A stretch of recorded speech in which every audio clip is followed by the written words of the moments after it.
Bahsin dan Emil Dardak menjawab pertanyaan yang diberikan oleh para penggemarnya soal perselingkuhan. Meski telah menikah dan menjadi istri Wakil Gubernur Jawa Timur, Arumi Bahsin tetap menjadi sorotan. Arumi Bahsin pun tak mau ketinggalan dan turut membuat kanal YouTube layaknya rekan-rekannya di dunia entertainment.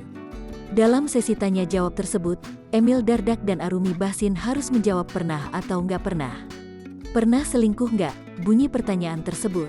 Dalam hitungan ketiga, Arumi Bahsin dan Emil Dardak mengangkat tangan dan memberikan jawabannya. Emil Dardak menjawab tidak pernah, sedangkan Arumi Bahsin mengaku pernah berselingkuh. Mengetahui jawaban Arumi Bahsin, Emil Dardak lantas terkejut. Loh kok pernah? Tanya Emil.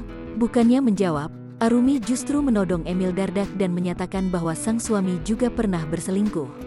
Seolah berpikir sejenak, Emil Dardak langsung teringat akan sesuatu hal. Wakil Gubernur Jawa Timur itu mengakui bahwa dirinya juga pernah berselingkuh. Namun perselingkuhan itu terjadi saat Emil masih menjalin hubungan pacaran. Tapi bukan di hubungan kita, ya, timpal Arumi. Tapi kamu dulu nggak serius amat kan sama orang-orang itu, celetuk Emil.